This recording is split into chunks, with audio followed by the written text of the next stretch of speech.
bem-vindos ao Papo Saúde, um podcast da Unimed Ceará, em parceria com a campanha nacional Mude um Hábito, para ajudar você com dicas e informações em prol da sua saúde e do seu bem-estar. Todos os episódios são gravados de forma remota e, por isso, a qualidade do som pode não ser a que nós gostaríamos de entregar. A nossa dica é, se você puder, fique em casa e cumpra os protocolos de higienização para combatermos juntos a Covid-19.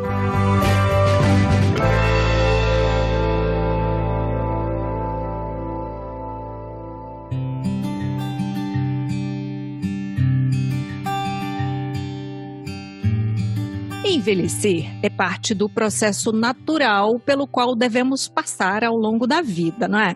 É biológico, mas tem uma dimensão de subjetividade que pode trazer consequências distintas, a depender de como os indivíduos e de como a sociedade encaram a velhice.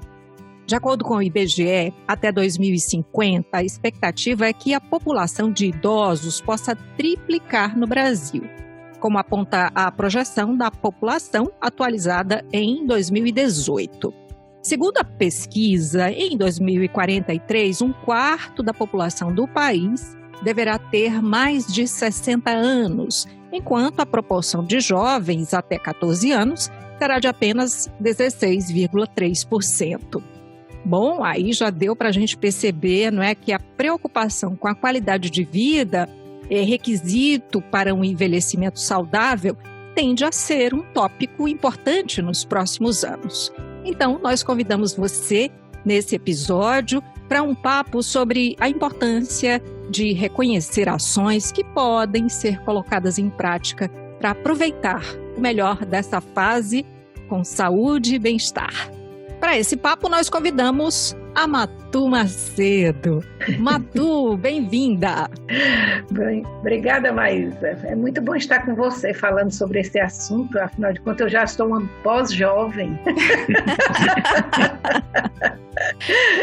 E está conosco de volta, já estivemos juntos no episódio sobre automedicação. Se você não ouviu ainda, sugiro que você possa ouvir assim que terminar esse episódio aqui. Está conosco o médico geriatra Chagas Alves. Oi, doutor Chagas, bem-vindo de volta. Tudo bem, mas obrigado aí pela nova oportunidade. Espero poder ajudar aqui. E um prazer enorme estar com vocês. Doutor Chagas, a Matu já entrou, já chegou assim, né? Chegando. Pós-jovem é bom demais. Exatamente, o que vale é o espírito. É demais.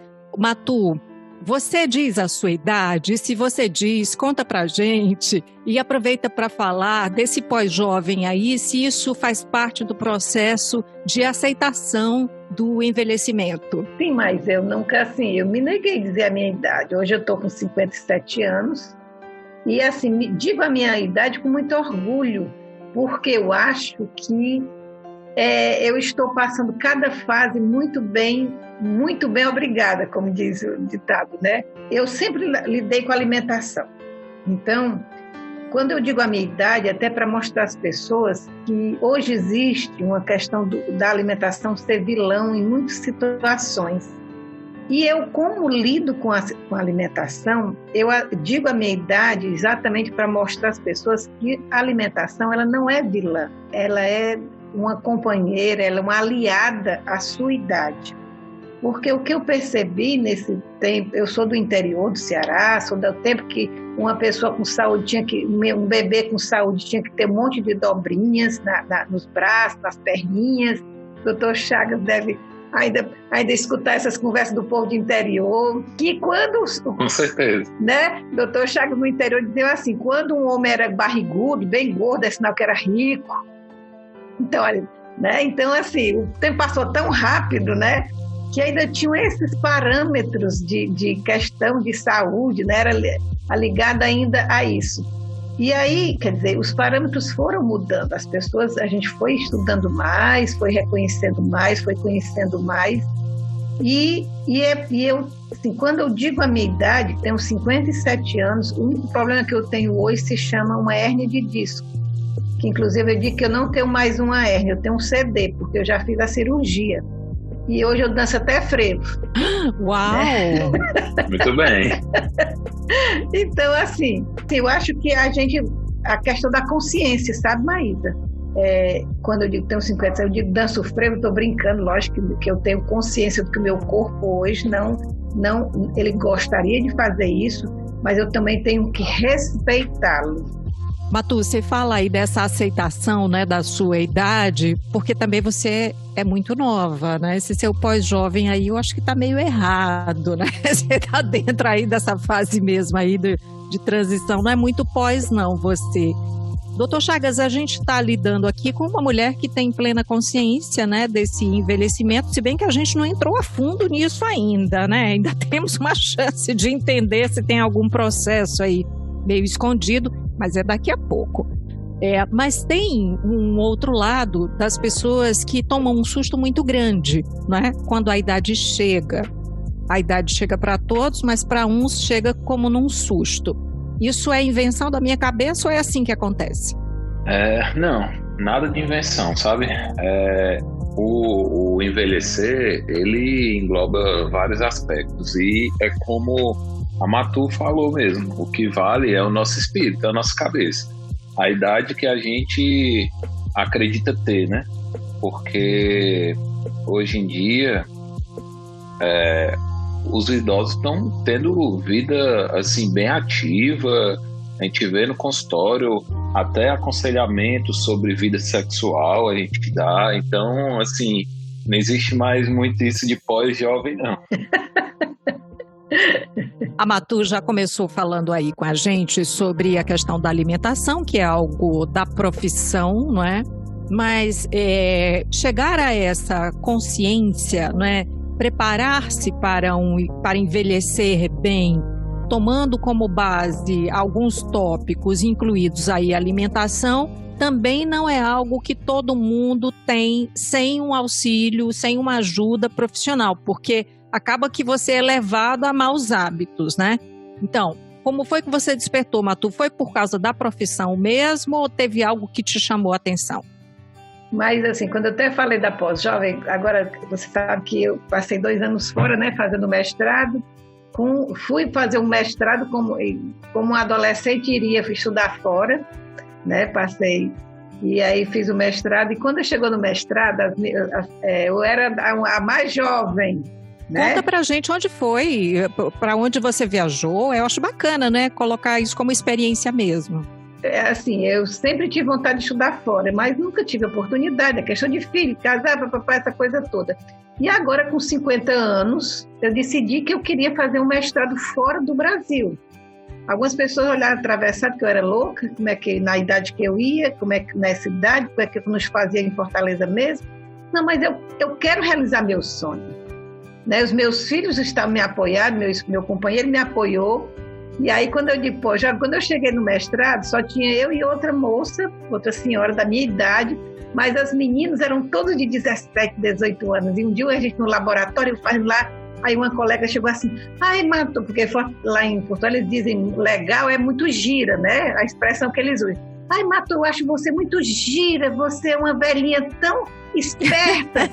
Aí eu olhei para ela assim, Abigail, quem é a velhinha Abigail? Aí você, Matu, eu digo, eu?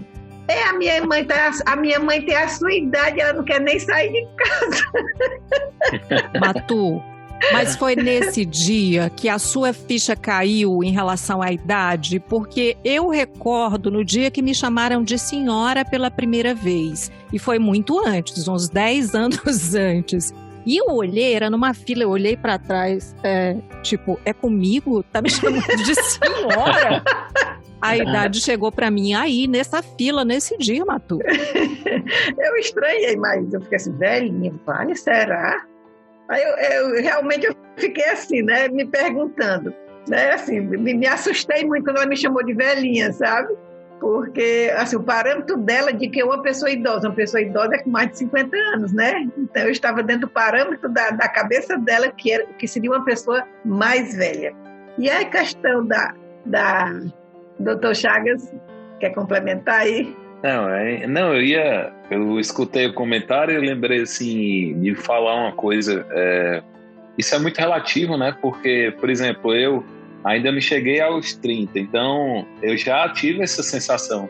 Agora eu me senti velho. Quando uma criança que eu convivi na minha casa olhou para mim e falou: tio Chagas, vamos brincar, tio Chagas. Então, assim, todo mundo passa por algum momento desse, independente da idade. Por isso que eu digo que é muito relativo. É verdade. E aí, Maísa, quando você fala na alimentação, é assim, eu inclusive gostaria de perguntar ao doutor Chagas, é uma dúvida que eu tenho, sabe?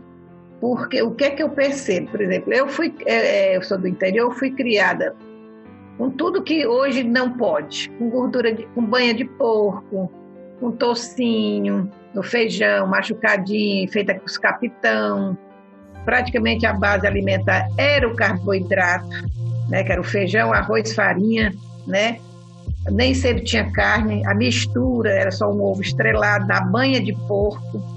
E aí, assim, uma curiosidade que eu tenho, com esses parâmetros da alimentação hoje que a gente tem, e a consciência que a gente sabe que a comida tal é melhor, a comida tal faz bem, mas assim, existe algum estudo, doutor Chagas, a quanto a gente está habituada a uma alimentação, porque o que eu fiz no meu caso, tá, doutor Chagas? Eu continuo comendo tudo isso, só o que foi que eu me conscientizei.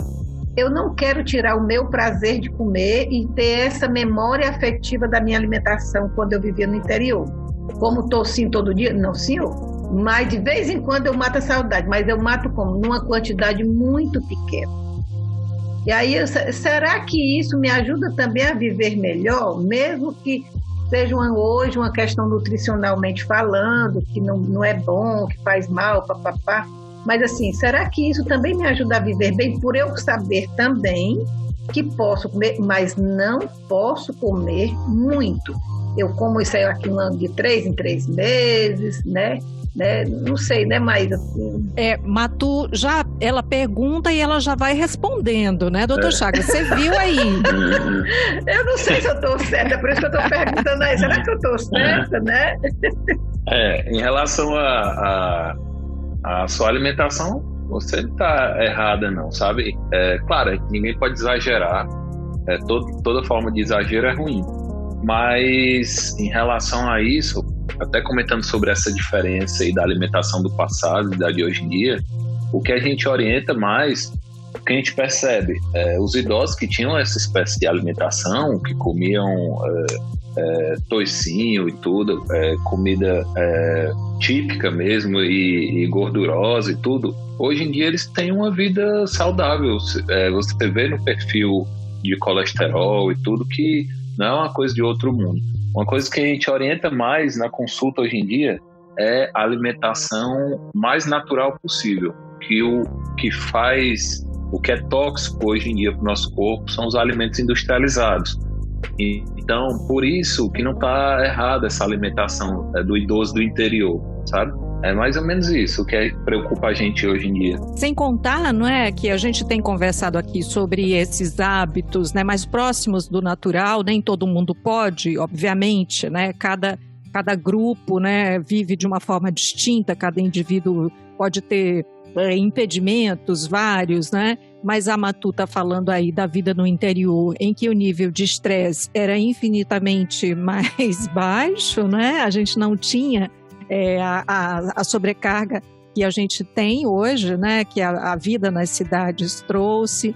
Tem a questão dos hábitos, né? De andar a longas distâncias. Você saía da casa de um para a casa do outro, você caminhava longamente.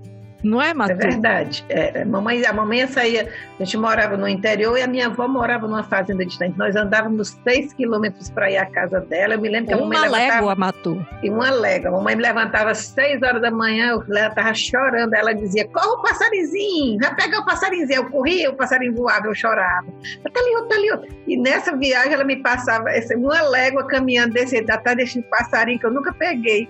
E aí a gente ia de manhãzinha, que saía às 6 da manhã de casa e voltava às 5 da tarde, né? E assim, realmente, como você mesmo diz, esse hábito de caminhar, esse hábito de, né? o quanto ao estresse, sabe, Maíra? Desculpa, quanto ao estresse, como a vida aqui, ele não era, mas na época havia um estresse. Eu me lembro que a mamãe tinha um estresse do dia a dia, porque ela tinha comércio, né? E tinha um estresse de vender, de pagar, e lá em casa era correio, lá em casa era farmácia, lá em casa era oculista, lá em casa a mamãe tinha 365 compadres, então lá em casa nunca faltou uma garrafa de café, nunca faltava um pacote de biscoito, então era um movimento de gente. Então ela tinha um estresse, entre aspas, de não pode faltar comida, não pode, sempre tinha aquela coisa de dona de casa, né? Então, assim, o movimento também era grande. Chega, deu uma vontade de visitar essa casa, aquela casa sempre cheia, né? Agora eu avalio a caderneta também, que devia ser longa para cobrar. Devia ser extensa para cobrar. Matu, agora deixa eu tirar a minha dúvida aqui. Você já buscou um geriatra antes? Já, doutor Chagas. O que te levou a buscar um geriatra, Matu? Eu acho que é assim, mas como eu disse a você, a gente começou no nosso papo. A gente vai evoluindo com o mundo e vai se conscientizando, porque eu acho que uma das coisas principais no envelhecimento é o conscientizar. No dia que a mulher chamou de velhinha, eu disse: eita, eu tenho 5.0, eu sou uma mulher moderna, não tenho 50, eu tenho 5.0, né? Poxa, sabe? Meu Deus, então tem algumas coisas que eu tenho que começar a me despertar. A questão dos ossos, a questão da menopausa. Então pensei nisso, meu Deus, eu acho que está na hora de procurar um geriatra. Sabe, doutor Chagas? Isso me despertou.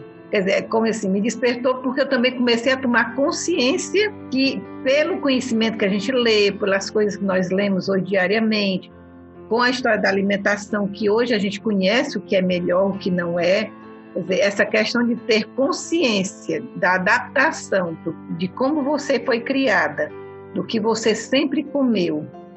E aí eu sempre digo, meus filhos, é muito contraditório, sabe, doutor Chagas? Eu digo assim, meu Deus, eu acho muito contraditório certas horas. Mas meus filhos hoje têm uma consciência alimentar muito maior do que eu tive na idade dele. Então, meus filhos comem mais legumes, evitam gorduras, aqui em casa não entra embutidos. Isso quando eu comecei a estudar, eu comecei a tomar essa consciência, então eu faço qualquer coisa para não entrar nenhum embutido. Ótimo, congelados. Congelados eu mesmo faço. Para você ter ideia, os meus meninos eram pequenos, eu fiz a Fanta caseira. Não sei se você já ouviu falar, que a gente bate a laranja com água gaseificada, né? Eu já vi você fazer na televisão, Matu Macedo. Pois é, mas aí eu enganei os meninos até 8 anos, sabe? Aquele chocolatinho que tinha, né, que era a moda, eu fazia, pegava... Tinha umas caixinhas aqui em casa no início, quando eu não sabia, né? Tinha umas caixinhas, eu lavava as caixinhas, corria, ele dormia, eu ia lá, fazia o chocolatinho, entre aspas, mas não tinha conservante, era com leite mesmo, botava nas caixinhas.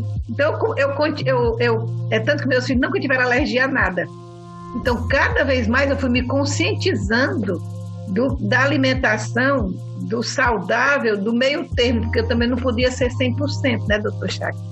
Então, eu ia tomando essa consciência assim, meio que, né? Mas a questão do consciente do seu corpo, do seu envelhecimento, eu acho que, Maísa, você tem que conhecer seu corpo, sabe? Eu preciso comer pão todo dia. Eu sou alucinada por pão.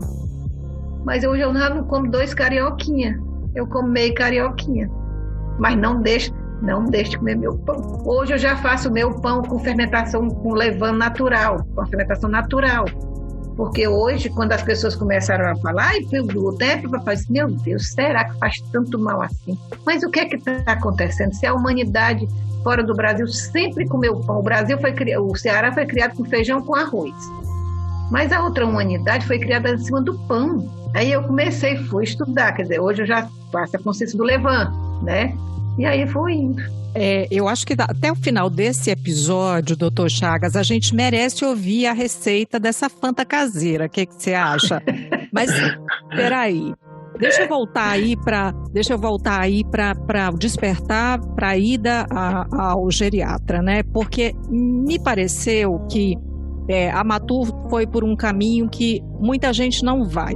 Como é que chega a pessoa nesse processo de envelhecimento no consultório hoje? Doutor Chagas, chega com essa consciência que a Matu teve? Eu tenho que me preparar ou já chega com o problema? Não, hoje em dia as pessoas já estão recebendo essas informações de várias formas, né? De que precisa ir no médico, precisa ter um acompanhamento. Então, o que está acontecendo é que os pacientes estão chegando cada vez mais jovens. Eu tenho pacientes de 40 anos que já estão buscando o geriatra pensando no futuro, na velhice, porque... Essa é uma idade boa ou não tem, assim, uma idade, cada um é que tem a sua idade para esse despertar? Não, existem vários conceitos. Um deles é que a pessoa começa o declínio, assim, propriamente dito, a partir dos 40. Então, a partir dos 40, procurar o geriatra. Outros estudos mostram que é a partir do momento que a pessoa percebe que perdeu funcionalidade. Ou seja, antes eu conseguia fazer isso, agora eu não consigo mais. É melhor eu procurar entender por que eu não consigo mais fazer isso.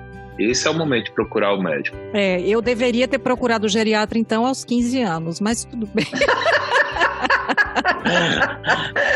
Aí, Maísa, e é até interessante, eu uso muito na consulta, principalmente na primeira consulta, a questão da analogia com a conta de banco, porque as pessoas se preocupam com o que vão fazer durante a velhice, e não é assim.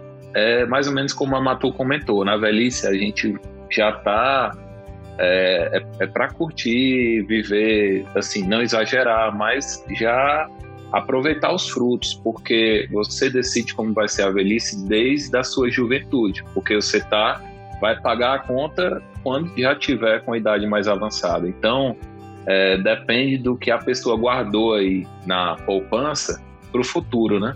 Se a pessoa se cuidou, se fez exercício físico, se alimentou bem, se levou uma vida psicologicamente estável, né, sem muito estresse, porque vai pagar a conta no futuro. Matu, você falou algo que é muito importante, que a gente tem tentado nesses papos evidenciar sempre, que é a questão do autoconhecer-se, né? Buscar o autoconhecimento, saber quais são os seus limites, né? E eu lembro que certa vez eu li que a maturidade emocional, inteligência emocional, ela chega ali por volta dos 60 anos, Matu. Então, viva, a gente está quase lá. Sou quase uma mulher sexy, Marisa. Mas acontece também que a gente, obviamente, tem que entender, né, essa maturidade emocional com o outro lado, que é o desgaste físico natural. Mas que você tem agora, tem uma poupança aí, né, bem preparada e tudo. Então, eu queria que você falasse sobre isso, Matu, e obviamente que a gente vai ouvir aí o Dr. Chagas sobre esse contraponto, né, o corpo e a mente, né? Assim, eu fui ao geriatra, né, fez exames e tudo, a questão das questões de vitaminas, né, para reposição de algumas coisas, até porque também assim, um fator que eu entrei na menopausa muito prematura também, isso mexeu muito com a minha cabeça, né? E aí teve uma vez, assim, nesse período de conhecimento, que uma vez eu cheguei, quando eu fui ao geriatra uma das vezes, eu estava num período de auge da TV e tudo, e estava muito, muito mesmo. Eu sou uma pessoa ligada no 360, né, no 380. Aí eu notei que eu estava no 360, eu já tinha baixado 20 voltagenzinha aí, uma voltagem. Aí eu cheguei e disse, doutor... Vou abrir um parêntese aqui. Pode dizer, mas... Para você que nos acompanha, a Matu Macedo, durante muitos anos, fez programa na televisão aberta, programas de culinária, não é? Comandando ali aquela atração, enfim, e é um nome muito conhecido no Ceará, inclusive fora do Ceará, justamente por isso, por essa projeção na televisão. Aí, mas eu disse, meu Deus, eu baixei 20 volts, tá acontecendo alguma coisa. Aí o geriatra perguntou para mim, disse assim, e eu, porque quando eu estava muito ansiosa, aí eu disse, a senhora está um pouco ansiosa? Eu digo, eu? De jeito nenhum. E como era uma pessoa que eu já estava indo a algumas consultas, né? Começa a conhecer, né? Aí ele olhou para mim e disse, qual é o seu hobby? Aí eu olhei para ele, doutor, e o que é hobby? Eu falei, o que a senhora faz de manhã? Aí eu contei, o que a senhora faz quando descansa? Eu digo, eu leio. Quando a senhora faz com descanso, eu cozinho. E depois que a senhora cozinha, eu descozinho de novo. Era um processo, sabe, doutor Chagas?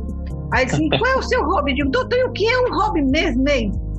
Aí ele disse, só tem que fazer alguma coisa que não seja do seu natural. Eu disse, então é essa a minha poupança para a minha velhice. Por isso que nós fazemos patchwork, Maísa.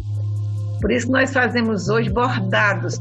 Aí eu comecei a entender daquela pergunta deles, meu Deus, então a minha poupança não é só o dinheiro, porque como eu tenho uma cabeça muito ativa, eu tenho que me conscientizar que meu corpo vai chegar uma época que ele não vai tanto, vai acompanhar, vão conversar os dois e vão chegar no entendimento que assim, olha, eu estou mais devagar e tu também está mais devagar, então o que é que nós vamos fazer para não pararmos? Aí eu comecei a fazer um patchwork, né? Comecei a bordar e eu acho que essa é a minha poupança para minha velhice, porque aí eu faço, dou um presentinho aqui, dou um presentinho, então esse fazer para se doar, porque como eu cozinho, a minha maior função é botar uma mesa e ver as pessoas sentadas na mesa e comer com a maior alegria do mundo, é a maior satisfação do mundo que eu tenho. E quando repete, doutor, nem pode mais repetir.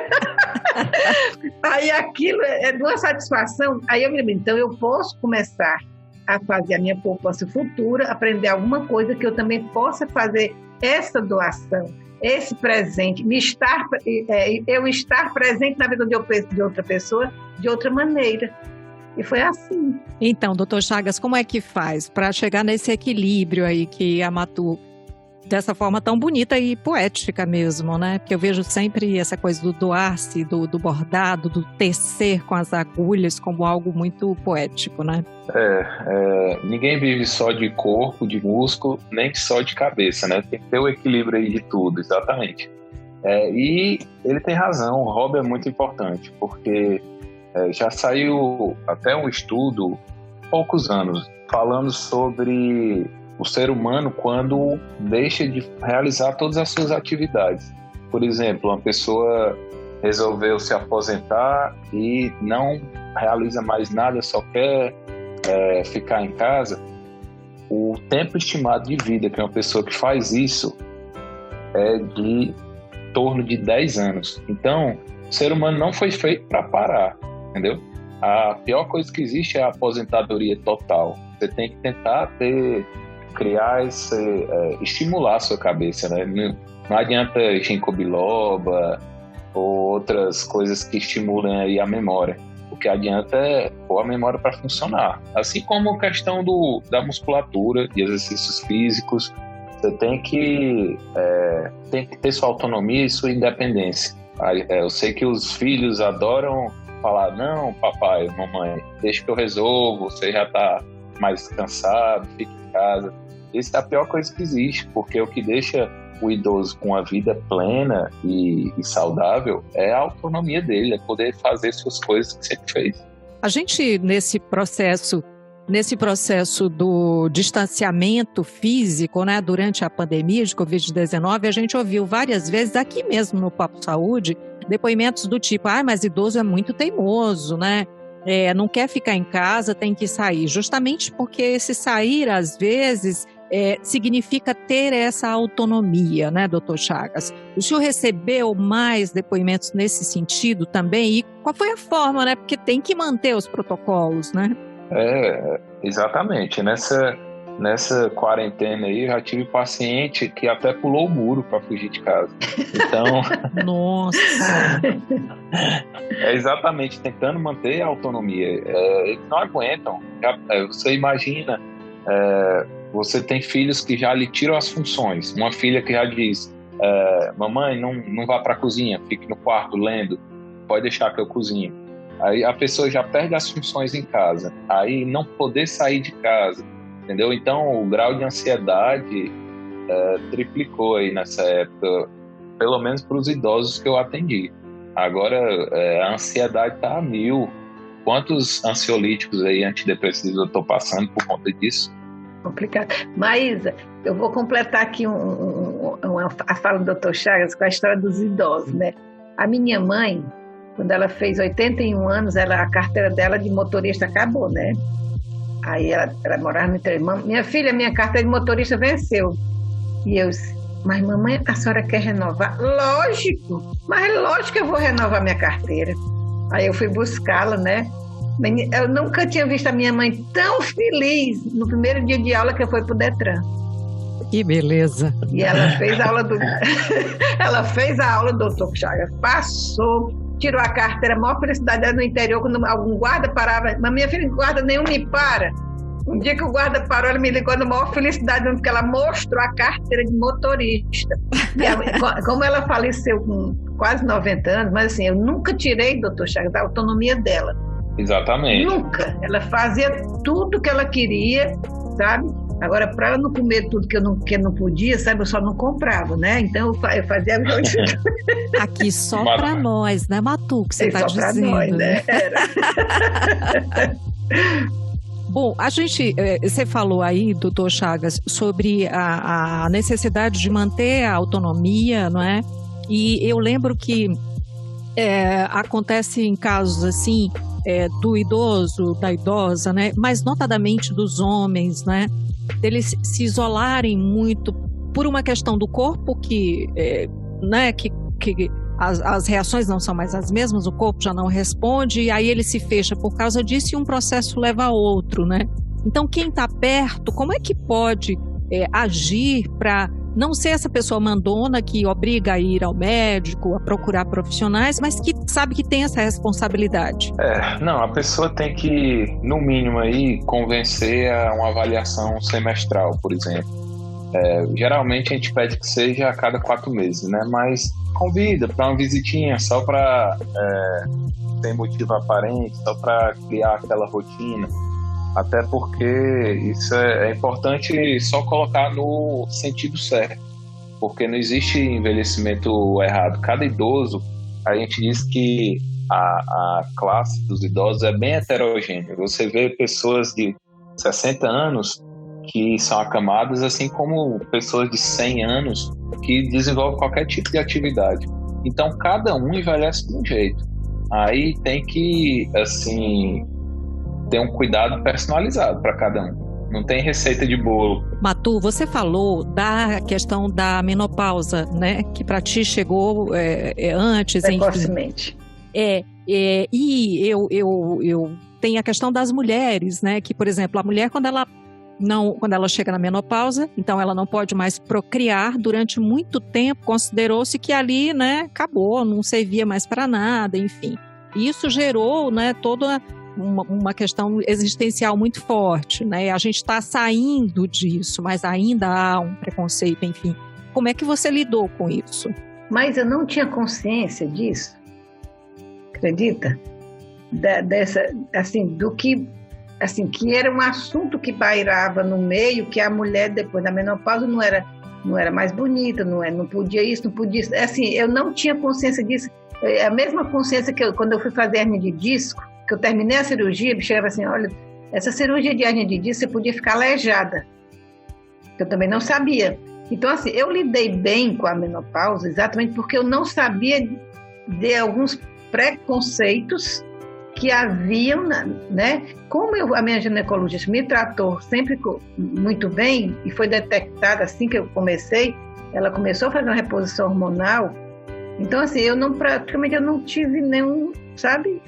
Sim, eu lidei muito bem com isso, né? Muito bem mesmo, né? E aí eu posso fazer uma pergunta, doutor Chagas? Será que nós, doutor Chagas, Maísa, vamos lhe dar menos trabalho quando tivermos mais velhinhos? Porque assim, quando ele fala de um de 86, que é mais teimoso, a minha mãe também, às vezes, eu digo, mamãe, pelo amor de Deus, não vai dirigindo, porque assim, quando a dona Vaninha vai na rua, todo mundo corria, todo mundo se escondia com medo que ela não desse sinaleira, ela entrar. Esse negócio, né? Como era no interior, não tinha muito movimento, né?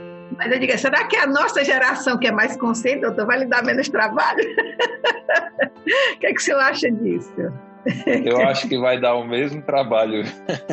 Mas olha! O problema, assim como eu vou dar trabalho também para os próximos, o problema é porque é o normal do ser humano. A questão, por que o idoso é teimoso? Não é que ele seja teimoso, é porque cada um tem sua personalidade e os traços de personalidade eles vão se acentuando conforme você vai envelhecendo. Então, quem é aquele tipo, por exemplo, pouco sociável, que fica mais em casa, que não gosta de conversar, conforme for envelhecendo, vai se fechar mais em casa. A pessoa que gosta de conversar e tudo, que procura visitar os amigos, quando for envelhecendo, vai ser aquela pessoa que não cala a boca um segundo, fala sobre tudo, fala mais do que deveria, entendeu? Então acaba que todo mundo fica um pouco mais difícil aí no futuro. Vixe, mas... Vocês visualizam esse país que eu falei ali no início, né, um país com uma população mais idosa, vocês visualizam isso de modo mais amigável? Porque a gente ainda vê o idoso ser muito subestimado, né? Tem um preconceito, né? Tem uma velhofobia de alguma forma, isso paira no ar, não é? Exatamente. E pior ainda que no nosso Nordeste, sabe? Então, eu acredito que não vai ser uma coisa muito tranquila, não. Eu acho que o Brasil ainda não está totalmente pronto e tem que melhorar muito aí para aguentar a quantidade de idosos. Pessoas com necessidade, né? No futuro próximo. Então, não é uma visão pessimista, mas é uma visão de quem acha que a gente tem que se preparar. Exatamente. Tem que melhorar muita coisa para dar uma vida plena para todo mundo, né? E eu acho assim também, Maísa, porque a gente também, como o doutor falou, a questão a gente foi criada num ritmo de formas fechadas, né? Que o velho tem que ficar em casa, que o velho é isso. A gente, assim, eu trazia isso para minha mãe, né? Porque foi assim que eu vi a minha avó, que ela trata a minha avó, e isso leva muito tempo para a gente mudar os parâmetros, porque quando você está fora do Brasil, os idosos são completamente autônomos, moram só, faz tudo. E aí nós temos um país que ainda vive isso, que não se preparou para o idoso. Então ele ainda vê o idoso como uma pessoa que é idosa, que é incapaz, que tem que ter um cuidado excessivo, como se ele não tivesse autonomia para muitas coisas, né? Então também temos essa questão cultural, né? Está em transição demográfica, né? É exatamente esse processo. Mas vai melhorar. É isso, a gente está aqui justamente para isso, né? Para chamar para essa reflexão e para que a gente aprenda a lidar com tudo isso, para que a gente se descubra, como nesse papo a gente pôde perceber que a Matu se descobriu e está se descobrindo como pós-jovem, alegre e muito consciente, né?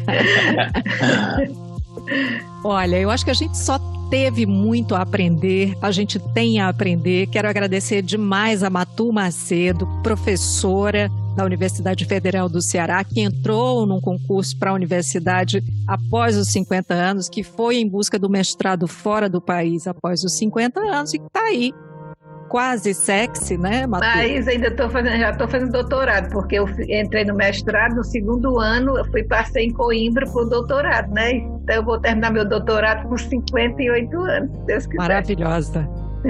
Doutor Chagas Alves, muito obrigada por esse papo muito proveitoso aqui com a gente. Até uma próxima, não é? Até a próxima. E fico muito feliz de ter ajudado mais uma vez. Mas obrigada pelo convite, doutor Chagas, foi um prazer. Prazer enorme também. E assim, nós encerramos esse episódio de hoje do Papo Saúde, sem a receita da Fanta caseira da Matu, mas em algum momento você vai conseguir essa receita com ela nas redes sociais ou aqui mesmo, quem sabe.